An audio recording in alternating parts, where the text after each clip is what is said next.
Three SUVs that look off-roady but can't handle the dirt. In this video, we're taking a look at a couple of SUVs that look tough, look rugged, but really are pretty poor off-road. And Brendan, what are we starting out with today? So first we are starting off with a Jeep. And yes, not all Jeeps are good off-road, because this guy is the Patriot. And the Patriot, well, it just didn't live up to the Jeep name, in my opinion, when it came out in 2007, because you didn't get a proper 4x4 low with these guys. And in a lot of these, you didn't even get four-wheel drive or all-wheel drive. That's right, a front-wheel drive Jeep. Now, to old school Jeep folks, you might remember, you know, like the rear-wheel drive Jeep DJ, there was like the Comanche, you can get in rear-wheel drive, some of those, but for the most part, when people think Jeep, they think of all-wheel drive, off-road ruggedness, but that was not the case with a lot of these Patriots. Yeah, and not only that, they weren't particularly powerful either. These either had a 2-liter or a 2.4-liter four-cylinder, pumping out about 150 to 170 horsepower, depending on which engine you got.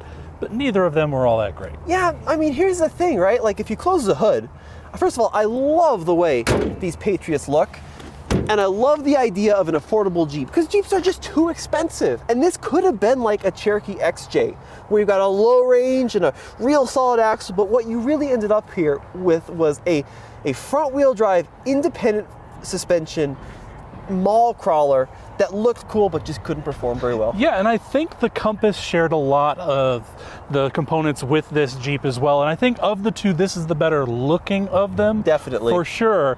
But it still doesn't have the performance you want. Now, look, there's a lot to like in these Patriots from a used standpoint, because they're pretty affordable, they're nicely packaged, a pretty small vehicle, but really square, so they hold a lot of stuff, decent visibility, they're pretty comfortable, and if you get a Latitude like this one, you get heated seats, you get satellite XM radio, you get a pretty good sound system, so there's a lot to like, but they're just not super well made, and they're definitely not very rugged. Do you like this interior, Brendan? Yeah, it definitely has kind of bargain basement feel to it. You know, you can definitely tell that that Chrysler was building this with cost cutting in mind, because they wanted to make an affordable entry-level vehicle. But for the price point, it's not terrible. I've certainly seen worse, honestly. It's just the outside exudes confidence in off-roading, and it just doesn't deliver. All right, now we're on this little acceleration piece of pavement here. Let's see how it performs, at least on the road. Full throttle. Not a lot of power, and then we get to the transmission. Oh, now, that's a CVT, Tommy. You got it, my friend. Oh no. Yeah, that really was one of the big downfalls of these, is they either used a couple of transmission options. Interesting, one of them was provided by Hyundai, but a lot of these have a CVT, continuously variable transmission, which doesn't deliver hardly any torque to the wheels when you're really off-roading and trying to get up rocks. You could get these with a 5-speed manual, which was cool, but then you couldn't get the low range. So look, overall the performance in this vehicle is just disappointing. It looks great, it's pretty comfortable, fairly cheap to run and drive, but just not an off-roader. And Jeep, you should know better. The Renegade was better, but this was not it. Yep. There are certain generations of nameplates that are better than others, and in my opinion, this was one of the biggest letdowns. The Nissan Pathfinder has always been, at least for the first 3 generations, this rugged, capable, family-hauling SUV that had true off-road potential, but not the 4th gen. Yeah, I mean, they took that cool square-bodied SUV that's really good on-road and excellent off-road, and turned it into kind of a blobby mall crawler, where they were more focused on road driving versus its off-road prowess. And to me, it really sullied the Pathfinder name. Yeah, I mean, look, even the design of this, it's all smoothed out and round and urban, where the 3rd gen was a brick. And then when you come to the powertrain side of things, they gave it, first of all, no low range, so it didn't have a true 4-wheel drive system for off-road capability. Correct. And they gave it a CVT, a continuously variable transmission. Yeah, and then not only that, but this is kind of the era where Nissan was going pretty inexpensive on the interiors. And, you know, this one's fairly low miles, so the interior's held up fairly well, but any of these that I've seen with over 130,000 miles on them, it's just all kind of falling apart. Now, what they did do instead was give it a little knob there in the center, so you can go kind of between a couple of different, you know, all-wheel drive modes. You know, there's a lock mode, which sounds very cool, and 4x4i, but the capability on these was so much less than the third gens. The CVTs are not as reliable as some of the older Pathfinder transmissions. They did tow about 5,000 pounds, which is pretty good, and the cargo space was also pretty good. I think maybe the motor died on the hatch there, Brendan. Yeah. Yeah, and like a lot of cars that try and go, or SUVs that go 3 rows, when you're not that big, really the rear storage isn't all that great when you're seating 3 people back here. You'd just be better off with a minivan, Tommy, if you want something like this. Now, finally, in the new Pathfinder, they've gone back to some true form all-wheel drive capability. It's not 4-wheel drive, but at least they got rid of the CVT. They gave it an off-road version. They gave this an off-road version too, which was just trim. It wasn't very good. But yeah, it's a real bummer to me that this car even existed. It was kind of a dark point in Pathfinder history, and I'm glad that we've moved past. Absolutely. Now, this is genuinely one of my guilty pleasures. I think these are super cool. They're not very off-road worthy, which is why it's on this list. But what we're looking at here is a Range Rover Evoque, Brendan, but the extremely short-lived 2-door. I actually love the way these look, Tommy. These are a very striking vehicle, and I can see why they made it. It's just unfortunate they didn't give it the traditional Land Rover off-roading prowess. Well, and honestly, the 2-door thing was a disaster, and we'll show why in a second. But here's why I love the Evoque 2-door, because the Evoque came out as a concept car, and we were all amazed.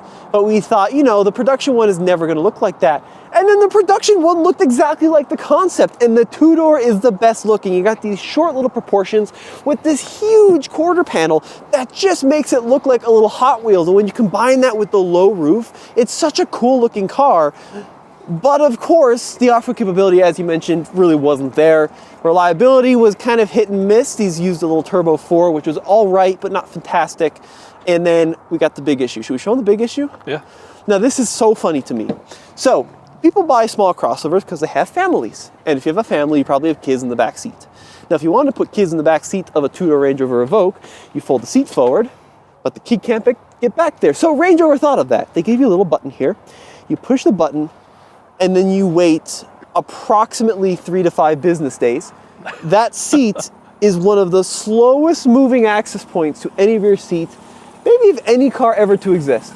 That is pretty terrible, Tommy. Okay, finally, now I can get into the rear seat. Ready? Okay, hop into the back seat. Headroom, a little compromised, and then put the seat back. 3 to 5 business days, seat goes back. I mean, it's almost useless, the back seat in this car. It does move forward automatically, so you can let it do its thing. But that is just horrible. Didn't they make this in a convertible, Tommy? That was even cooler. Yeah, well, that way you can just forget the roof and just hop right in. Let's go for a ride, Brendan. All right, well, hang on, Tommy. This seat's still sliding back. I'm trying to get in, but it's going to take a minute. Okay, I think it's back enough where I can squeeze in. Does Case have enough room? Oh boy. God. Oh, all right.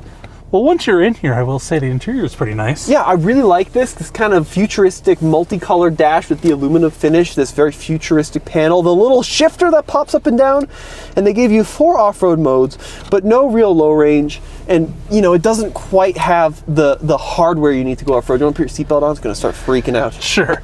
I mean, you're kind of breaking my heart here a little, Tommy. I've always had it in my head whenever I see one of these, oh man, that would be cool to buy and to lift a little bit, put some big knobby tires on and take it off-road, because you never see these off-road. And well, now I'm kind of discovering why you never see these off-road. Yeah, you look, unibody, independent suspension, not a lot of ground clearance. I don't think we have air suspension in this one, which is the Land Rover hallmark. Very firm, sporty ride.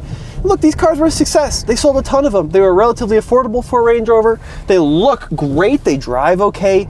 They're fine as long as you get the 4-door in terms of space, but they're a little posery for what Range Rovers typically are. Well, I'm curious though, are they fast? Because they sure do look fast. I mean, we've got a little test track up here. They drive great, actually. I mean, the steering is really good. The suspension's pretty good. The brakes are really sorted. 107,000 miles on this car. You know, according to the internet, this thing has probably gone through 9 transmissions because it's got the Range Rover badge on the front, but they're actually pretty reliable. I think these share some powertrain components with Ford products even. I could be wrong about that. But here we go. Here's the acceleration course. So you ready? Let's do it. Full throttle, not much. Wait for the turbo to kick. Oh, there you go. There it goes. Once that turbo kicks in, it's pretty peppy. Yeah, it So actually goes pretty good. It's kind of like them doing their impression of a sports car. Look, I wanted to come into this hating this car because as an off-roader, I should be like, if it doesn't have 35s, it's not cool. I think the two-door Evoque is badass. I would totally own one, but from an off-road standpoint, not very good. Yeah. Now, guys, let us know what you think in the comments below. As always, this has been Tommy. And Brendan. We'll see you on another episode. Take care.